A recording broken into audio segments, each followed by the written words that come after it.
José Manuel, muchas gracias por la invitación a acudir aquí al CEU. Hoy viniendo para acá recordé que aquí es donde empecé yo como profesor, eh, profesor de Derecho Natural hace 54 años, yo creo, nada más terminar la carrera, di aquí mis primeras clases. Por lo tanto, es casi como volver a casa.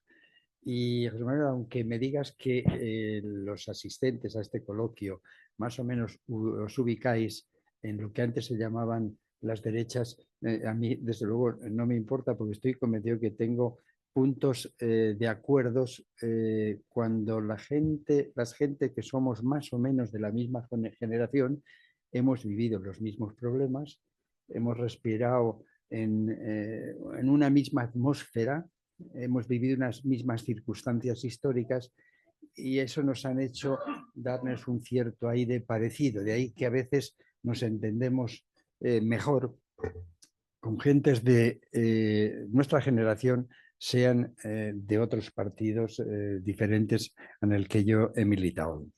Yo he tomado como tema para la charla de hoy que lo he titulado Prácticas que vacían la democracia parlamentaria, porque entiendo que este es un problema que tenemos, que tiene nuestro sistema constitucional en este 46 aniversario de la Constitución.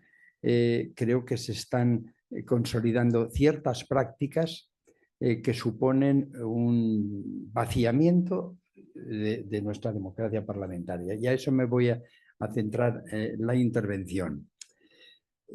La tríada clásica de libertad, igualdad y fraternidad de la Revolución Francesa, nosotros la copiamos en el artículo primero de nuestra Constitución al hablar de los valores superiores del ordenamiento, pero hicimos alguna modificación. Desapareció la fraternidad y en su lugar apareció un nuevo valor superior que es el pluralismo político. Nuestra Constitución es la única, junto con la portuguesa, en lo que yo sé, que ha situado un valor como el pluralismo político como uno de los valores superiores, con una preeminencia que ninguna otra Constitución lo ha dado.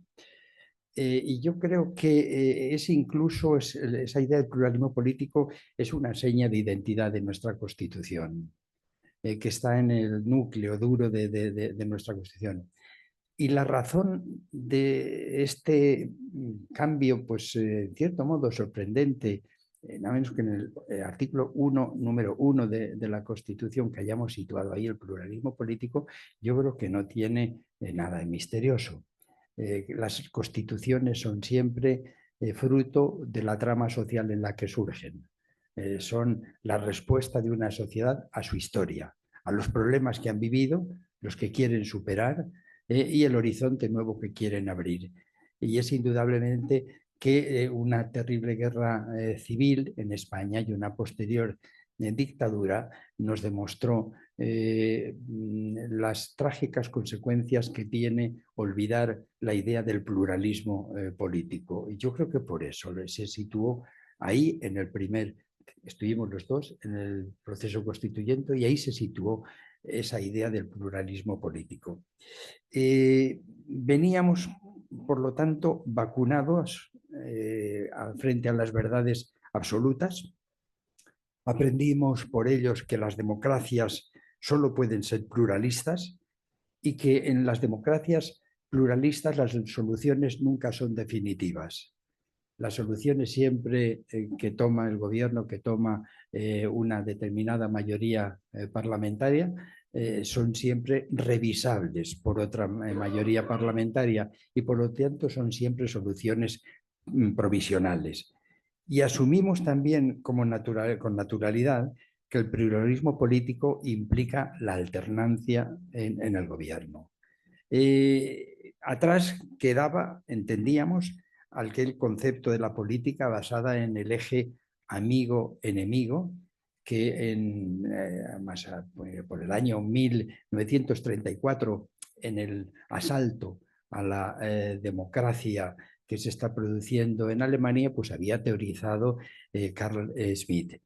frente a la democracia pluralista de Weimar, que se basaba en la libertad y en el parlamentarismo, la democracia identitaria que propugnaba Carl Schmitt era una democracia en la que trataba de conseguir una voluntad unitaria del pueblo, es decir, un caudillo, un Führer. Y esto es, naturalmente, es absolutamente incompatible, era incompatible con la democracia pluralista. Y en la base de su rechazo del pluralismo, del rechazo de Carl Schmitt al pluralismo y al parlamentarismo, estaba su concepción de la política. Mantenía Carl Schmitt que lo mismo que la ética se fundamenta en la diferencia entre lo bueno, el bien y el mal, lo bueno y lo malo. Y lo mismo que la estética se fundamenta en la diferencia de lo bello y lo feo.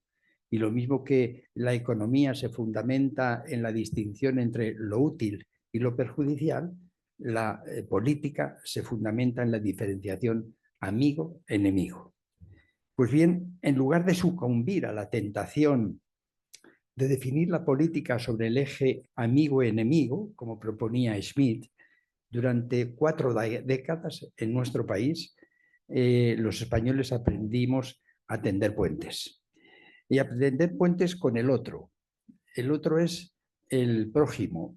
Y el prójimo tiene la misma raíz que próximo. Prójimo y próximo vienen del mismo término. El prójimo no es el enemigo. El prójimo o el otro es el adversario con el que se debate, el adversario con el que se confronta, el adversario con el que no se llega a acuerdo siempre, pero en el adversario con el que a veces también se pueden llegar a acuerdos. Para nosotros, y en eso creo que coincidimos, las derechas y una buena parte de la izquierda, la política fue transacción y no guerra. Apostamos por una democracia pluralista y parlamentaria y no por una democracia identitaria. Nos fiábamos más de Hans Kelsen, Esencia y valor de la democracia, ese libro precioso que todavía se puede y se debe seguir leyendo. Nos fiamos más de Hans Kelsen que de Carl Schmitt con su concepto de lo político. Y por eso incluimos entre los valores superiores de los que habla el artículo 1 de la Constitución el pluralismo político. Han pasado 47 años y de alguna forma Carl Schmitt, o las ideas de Carl Schmitt, han vuelto a hacer presencia en Europa y en concreto en España. Lo hace muchas veces del brazo de los movimientos populistas y de los nacionalismos, quienes construyen su identidad siempre en torno al conflicto y a la existencia de un enemigo interior demonizado, sea esta la casta o sea esta la nación española. Rechazan, por lo tanto, el proyecto liberal que parte del reconocimiento del otro como adversarios con pretensiones diferentes, pero igualmente legítimas. Niegan que las diferencias se puedan de alguna forma integrar a través del diálogo y a través del debate, a través del compromiso, la transacción, el arreglo. Y frente a la idea de la política como disposición y habilidad para llegar a lo que se llamaban los clásicos la concordia discordantium, pues reducen aquella a una permanente combate y guerra contra el enemigo. Pero lo más grave para mí no es que populismo y nacionalismo, este nacionalismo smithiano, se hayan asentado en nuestro país. Lo más grave para mí es que ninguno de los dos partidos principales se ha sentido libre de este contagio, con esta moderna forma militarista de entender la política. En el caso de algún partido que hoy gobierna, sus amistades y pactos con grupos netamente iliberales, populistas y nacionalistas, pues están emborronando su trayectoria y su ejecutoria a lo largo de estos 40 años. Por eso, el eventual contagio, creo verlo en primer lugar en el lenguaje utilizado. Cada uno habla y obra como es y de esta manera vive, decía Aristóteles. In lengua veritas, en la lengua está verdad, en la forma como hablamos se puede detectar los más íntimos pensamientos que tenemos. Y es así como es el no es no, es la permanente demonización de la derecha como fachospera, es el gusto por la cancelación del adversario, es también el propósito de construir un muro inexpugnable entre derecha y derecha, es el no reconocer a la oposición conservadora o de derechas la legítima alternativa de gobierno, y es creer que en la política está permitida la mentira y el engaño, porque como decía Hobbes en el Leviatán, en la guerra la fuerza y el fraude son dos virtudes cardinales. Hemos vuelto pues a la política del enfrentamiento en lugar de a la política del entendimiento, a la política entendida como continuación de la guerra por otros medios. Y preparando estas palabras me encontré con un pequeño artículo periodístico de Larra, escrito hace 1837, casi 200 años, que me impresionó. Decía Larra, y yo creo que a lo mejor va a llevar razón, desgraciadamente, que España no es hoy una sociedad sino un campo de batalla. Y eso es lo que nos debe preocupar. O sea, que se han roto si no todos, se han roto muchos puentes entre la derecha y la izquierda, que no hay diálogo, que no hay más bien esa guerra de la que nos habla Larra. Y yo creo que de aquí se derivan, de esa visión militar, se derivan algunas prácticas que se están imponiendo y que vacían nuestra democracia representativa. Y de estas prácticas, de tres de ellas, quiero hablarles en esta charla. La primera práctica donde se percibe esta visión encanallada de la política es en el recurso de ambos partidos al Código Penal. La nefasta judicialización de la política es un fenómeno que está en la base del creciente vaciamiento de nuestra democracia parlamentaria. Pareciera, como se ha dicho, que nuestras democracias están pasando de la democracia de la representación a la democracia de la imputación. Y unas palabras al respecto. En los últimos tiempos, el mundo ha entrado en la era del castigo. Cada vez más tipos penales y cada vez tipos penales más graves. Es como si para mantener el buen orden de la sociedad sobrara ya todas las ramas del derecho, el derecho civil, el derecho administrativo, el derecho mercantil, el derecho laboral, y que el único derecho que quedara era el derecho penal. El derecho penal lo está invadiendo todo, es total. Se ha convertido no en la última ratio, como enseñamos a nuestros estudiantes en las facultades, sino en ocasiones la primera y única ratio de afrontar un problema. Y es que hoy a la opinión pública no le basta con encontrar responsables, porque lo que quiere son culpables. Es así como el castigo se ha convertido en una pasión contemporánea de nuestras sociedades y el resultado es el populismo penal. Este populismo penal ha terminado por afectar las relaciones entre los propios partidos, que utilizan el Código Penal para golpearse diariamente. Durante mucho tiempo las ideologías políticas, derecha, izquierda, socialistas, conservadores, liberales, etc., lo mismo que las religiones, habían suministrado el argumentario del debate público, pero ambas han perdido hoy, desgraciadamente, su capacidad regulativa y parece como si el único lenguaje de la política en España fuera el del Código Penal. En lugar de confrontar sus programas y actuaciones en el Parlamento, en lugar de hacer del Parlamento el centro capital de la exigencia de responsabilidades, los partidos políticos, a la mínima vibración en la opinión pública, salen corriendo al juzgado de guardia blandiendo una querella. Unas veces es el PSOE quien persigue al PP en los tribunales, otras veces es el PP el que persigue al PSOE. El Código Penal se ha convertido en el arma más letal de la política. Y el resultado nefasto es doble. Por una parte, se pone a la justicia en situación de riesgo de politización. Y por otro, se vacía al Parlamento de una de sus principales misiones, como es la de exigir el debate sobre las responsabilidades en la acción del gobierno.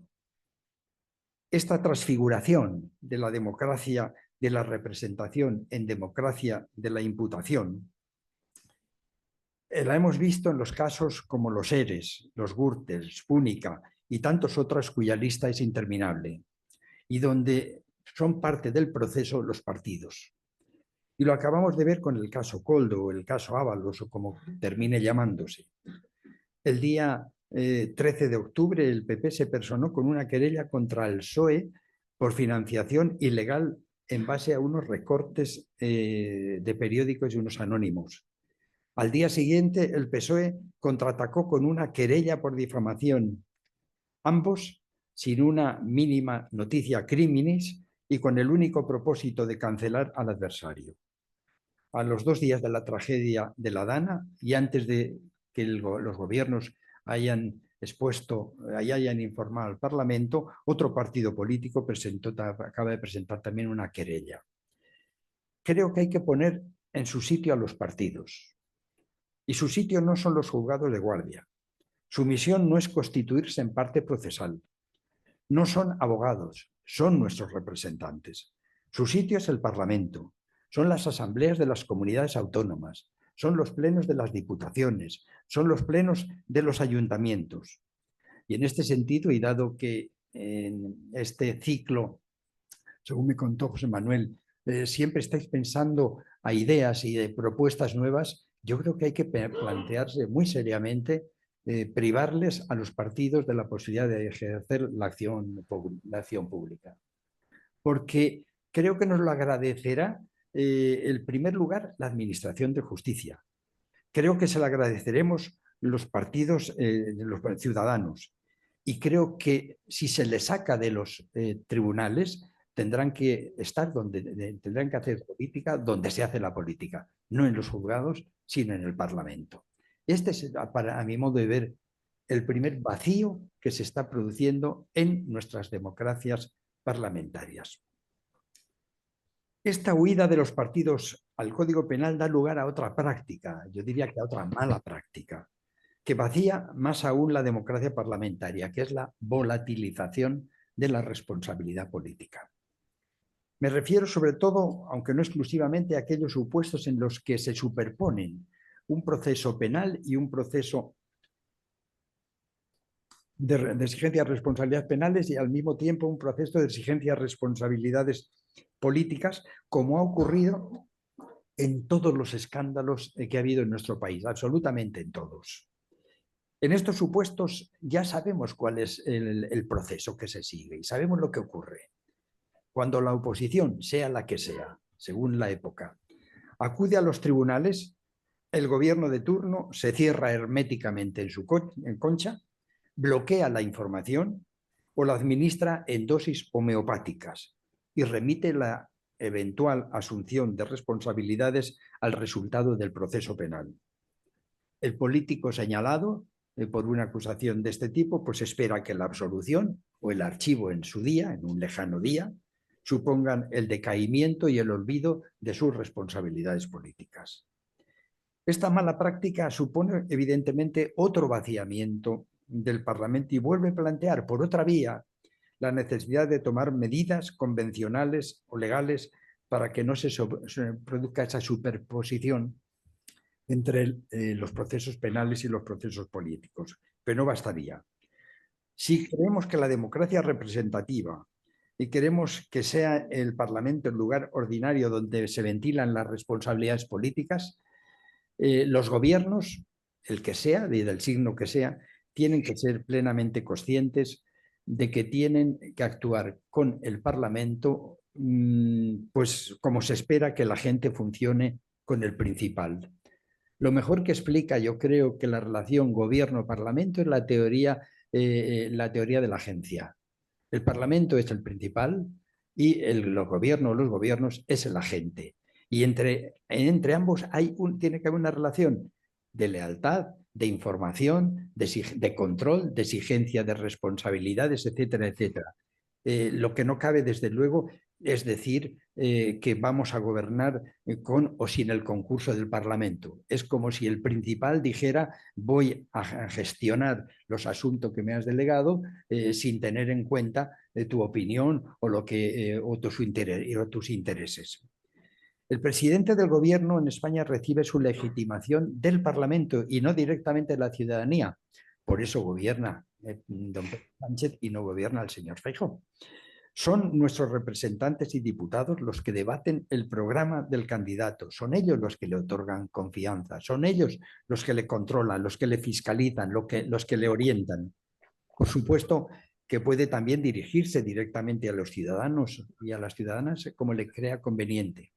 Pero lo que no puede hacer es permutar la obligada rendición de cuentas ante el Parlamento por una carta abierta a la ciudadanía o por unas declaraciones fuera de la sede parlamentaria. Carecemos en nuestro país todavía, a pesar de que llevamos 46 años de recorrido en democracia, carecemos todavía de unas convenciones o prácticas asentadas en torno a la responsabilidad política de nuestros gobernantes. Aquí nos enredamos siempre en un planteamiento jurídico penal de la culpa invigilando o la culpa ineligiendo. Como ministro de Relaciones con las Cortes en mi otra vida, recuerdo haber estudiado e intentado aplicar en algunos casos el modelo británico. Los ingleses, en sus reglas sobre responsabilidad ministerial formuladas en 1954, con el famoso caso del Crichton Affair, y reformuladas últimamente, la última el mes pasado, tienen dos términos diferentes para referirse a la responsabilidad de los gobiernos ante las cámaras: accountability y responsibility. Son distintas, pero se refieren a la responsabilidad. Y las dos son componentes de la responsabilidad. Por accountability entienden la obligación de todos los miembros del gabinete y especialmente de su primer ministro de informar a la Cámara con rapidez, precisión y fidelidad de todos los asuntos que sean competentes e interesen a sus representantes.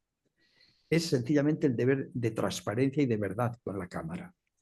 Ser accountable es informar fiel y precisamente de todo lo que se le pida en el Parlamento.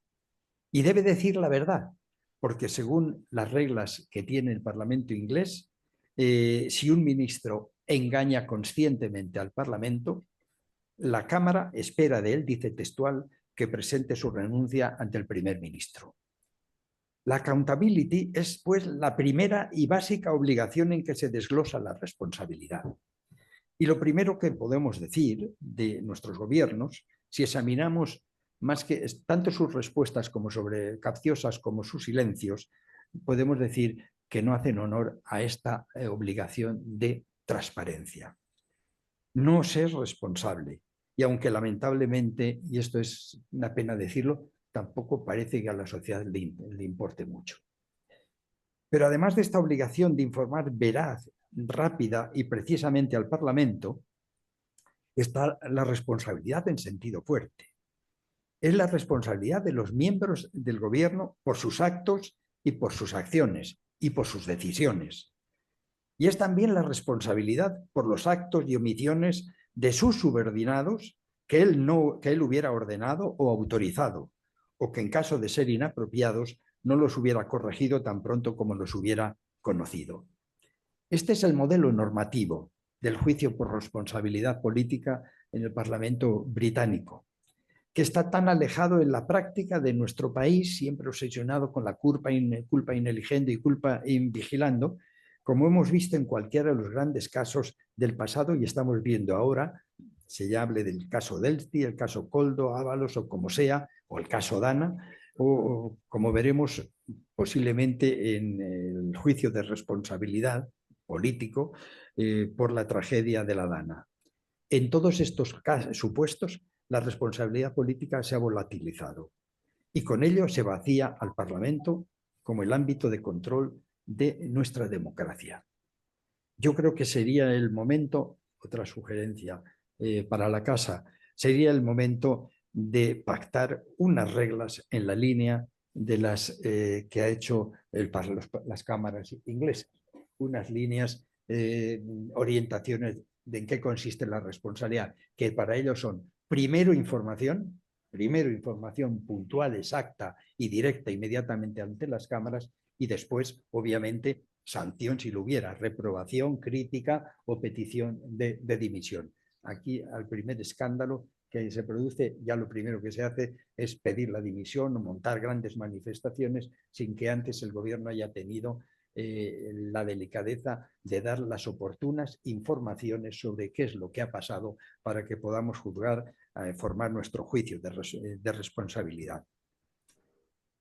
Señalaré un último y nuevo fenómeno que está afectando a nuestra democracia parlamentaria, que es el del debilitamiento de los partidos políticos y el nacimiento de la democracia de los líderes. Los partidos políticos que nacieron como cuerpos extraños a la democracia representativa, esto lo ha estudiado muy bien quien fuera presidente del Tribunal Constitucional nuestro, García Pelayo. Digo, los partidos políticos que inicialmente eran un cuerpo extraño a la democracia representativa se convirtieron en el siglo pasado en su más firme soporte al integrar las grandes masas del Estado a través del sufragio universal y a través de las prestaciones del estado de bienestar. Más allá de sus conocidas limitaciones, los partidos han permitido sanar y, en todo caso, aliviar las graves fracturas de nuestras sociedades del siglo pasado, fracturas económicas, ricos, pobres, sociales o ideológicas, derecha, izquierda, o estructurales, periferia, centro. Todas estas grandes fracturas sociales, los partidos políticos de alguna forma durante el pasado siglo las han podido reintegrar dentro del sistema. Y tal es la razón por la que durante el siglo XX han sido los partidos la columna vertebral de la democracia representativa. Y por eso se ha dicho sí. que ante el estado de partidos. Así, lo de cierre centralizado no se va a arreglar. Así los imagino. Porque me dice que ha comprado la pieza, al proclamar la ha probado y no funciona. realismo político. Entonces, si hay un problema eléctrico, pues ellos la formación permiten porque popular y son instrumento fundamental para su participación. Pues bien, no es exactamente así como transcurre hoy la vida política. Los partidos están sometidos a una tremenda erosión por sus déficits de representación, su creciente incapacidad para integrar las demandas sociales y su falta de democracia interna. Objeto de las más despiadadas críticas, se han convertido en el estafermo al que tirios y troyanos golpean de modo inmisericorde. Alérgicos los partidos, a su vez, a una necesaria y profunda reforma de los mismos, los partidos como sujetos colectivos, desgraciadamente, parecen estar hoy en declive. El protagonismo corresponde hoy no al partido, si ustedes se fijan bien, sino a sus líderes, que no son ya los líderes como ocurría en buena parte del siglo XX, un primus inter pares o el portavoz de un órgano colegiado, sino que es un dirigente que, aunque elegido democráticamente, transforma el partido en una máquina a su servicio. La razón que se alega para justificar esta radical mutación es que las videodemocracias de las que habla Sartorius, que son estas democracias nuevas nuestras, son los líderes y no los partidos los que están en mejores condiciones para cumplir esa misión de representación e integración.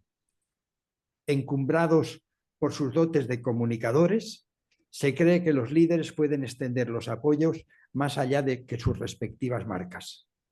Por eso, si el siglo pasado fue el Parteienstaat, el siglo de los partidos, tal vez el nuevo siglo puede ser el siglo de los líderes. Esta gran transformación de nuestras democracias representativas ha sido posible, como ha estudiado Calise, un gran teórico italiano, por el impacto que sobre la política ha producido la revolución tecnológica de los medios de comunicación. Líderes y medios de comunicación caminan de la mano, se retroalimentan, comparten el mismo código de lenguaje. Ambos hablan en primera persona, en el yo. La lógica de los medios exige la personalización de la política. A los medios les gusta la política personalizada. Aquellos funcionan mejor con relatos en primera persona, sea Trump, Zelensky, Berlusconi, Macron, Suárez, Sánchez, etc. Funcionan mejor los relatos con mensajes de sujetos de carne y hueso, más adaptados que el lenguaje de los órganos colegiados, asambleas, comités o gobiernos, y más adaptados a las exigencias de espectacularización de la vida pública. Y a su vez, los medios de comunicación han vuelto en buena parte obsoletos los canales tradicionales de comunicación de los partidos, los afiliados, las estructuras nacionales, regionales, locales, las agrupaciones locales, etcétera, etcétera. Porque el líder se relaciona directamente con sus electores sin necesidad de potentes estructuras partidarias. En el extremo, cabría imaginar ya partidos sin partido. Esto es, bastaría un grupo de dirigentes y un poderoso aparato tecnológico. Es posible, pues, que el futuro que se espera en nuestras democracias representativas sea esa nueva realidad de líderes crecientes y partidos menguantes. Lo vemos ya en las nuevas organizaciones, que incluso huyen de la denominación del partido y más bien pues optan por nombres como Mareas, Más Madrid, Compromís, Verde, Sumar, etcétera, etcétera. Huyen del término partidos. Pero también lo vemos con el recurso de las primarias en los viejos partidos, que terminan sustituyendo a sus antiguos líderes por los nuevos hiperlíderes, quienes para ampliar la base de apoyo ensombrecen hasta ocultar prácticamente la marca. Yo creo que no hay muchas razones teóricas en principio para negar las credenciales democráticas a estas innovaciones, si éstas, gracias a las nuevas tecnologías, fomentan la extensión de la participación e integración de los ciudadanos y se dotan, como pide nuestra Constitución, de una estructura y funcionamiento democrático. Pero las realizaciones están hoy por hoy muy lejos de sus promesas y sin reformas profundas, tales hiperlíderes representan algunas amenazas para nuestras democracias representativas que les voy a indicar. En primer lugar, el riesgo de polarización y radicalización de la política. Algo tienen que ver los hiperliderazgos con la creciente polarización de la vida política de nuestras sociedades. La radicalización de los mensajes del líder constituye uno de los recursos utilizados para lograr su reconocimiento e identificación por los ciudadanos. Tal vez en España la expresión más genuina hasta la fecha de esta radicalización polarizadora sea la de construir un muro que separe las dos ciudades agustinianas, los buenos y los malos, Roma y Dios, de puros e impuros, izquierda y derecha. Hiperliderazgos, polarización y radicalización van de la mano. En segundo lugar, otro de los efectos de esta evolución de los partidos es que estos nuevos líderes, con su adanismo, difuminan en extremo las señas de identidad de la marca. Son personajes que aparecen esnobo, sin ataduras con el pasado, sin historia, casi sin biografía. No tienen cuentas que rendir ni se sienten parte de una tradición. Las prácticas, los relatos, los mitos, la historia, los hechos fundacionales de la organización en cuestión no forman parte del núcleo duro de su identidad. Y los compromisos del pasado, por ejemplo, su rol constituyente, el compromiso con la Constitución, se admiten solo a beneficio de inventario. Otro efecto es que la Constitución, con su división de poderes y sus delicados equilibrios, se termina siendo un corsé incómodo para los nuevos líderes. La Constitución siempre habíamos imaginado como un frondoso árbol que nos cobija a todos, a las derechas, a las izquierdas, el centro, regionalistas de todo tipo. Siempre entendimos que la Constitución era un árbol frondoso bajo el que todos podíamos realizar nuestras propias políticas. Para los líderes, la Constitución no es ese frondoso árbol, sino más bien un corsé que puede resultar demasiado estrecho cuando gobiernan. Es así que vemos como hay programas políticos de los nuevos líderes que no entran dentro de la Constitución, o que si se les mete dentro de la Constitución es a base de provocar costuras y roturas en la misma Constitución. Ese es otro aspecto, yo creo, que ocurre. Lo mismo que ocurre en el interior de los partidos, ocurre pues con el corsé de los partidos, de los órganos intermedios, que están desaparecidos, congelados en la práctica. Es lo que se llama, los italianos llaman la desintermediación. Desintermediación en beneficio del líder, que hace cada vez más difícil que los partidos cumplan correctamente con la función que les atribuye el artículo 6 de la Constitución. Y por último, para mí el principal riesgo de este deterioro de los partidos y esta democracia de líderes estriba en la concentración del poder, en el debilitamiento de sus controles y, por tanto, en el vaciamiento de nuestras democracias representativas. El líder, dotado de una legitimación máxima, es elegido en votación directa, fruto de su elección directa por los afiliados, puede ejercer su función como un auténtico dominus en cuyas manos se concentran todos los recursos materiales, presupuestos de la organización, personales, la nominación de candidatos para cualquier otro puesto de la misma. Y si además el líder partidario accede y controla al gobierno, también tendrá bajo su control los recursos del Estado y la eventual colonización de instituciones. No es solo que controle todos los recursos, sino que, dada su condición de principal activo electoral, no pueden prescindir ya del líder porque es el activo principal electoral más importante, también controla el programa y absorba el poder decisorio sin inmediaciones internas. Pues bien, liberar a los nuevos líderes del corsé de los partidos, pueden ver, yo soy defensor de los partidos, aunque haya que reformarles, es liberarlos de una parte importante de mediaciones y de controles, que implica, por una parte, los parlamentos, pero también los controles de los propios partidos, internos de los propios partidos. Es aceptar el riesgo de llenar la vida política de líderes desatados, sometidos ya únicamente al control a posteriori de los medios de comunicación y de los jueces. Pues bien, si el futuro de nuestra democracia representativa es esta evolución basada en líderes crecientes y partidos menguantes, se habrá agravado el problema tan viejo como la propia historia de la democracia, que es el problema de cómo evitar que los nuevos líderes se conviertan en princes legibus solutus, cada vez más parecido a los antiguos monarcas. Y termino. Si esta fuera la evolución, si esta evolución se consolida, si estas malas prácticas no ponemos pies en pared y las cambiamos, me pregunto ¿qué significará al final el pluralismo político?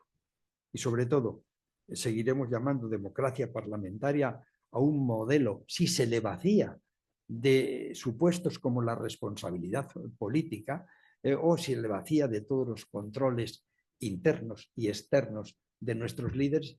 ¿Qué será de la democracia parlamentaria si no tenemos unos partidos sometidos de verdad a lo que dice nuestra Constitución, fuertes, pero al mismo tiempo con una democracia interna y con unas estructuras que mantengan los controles?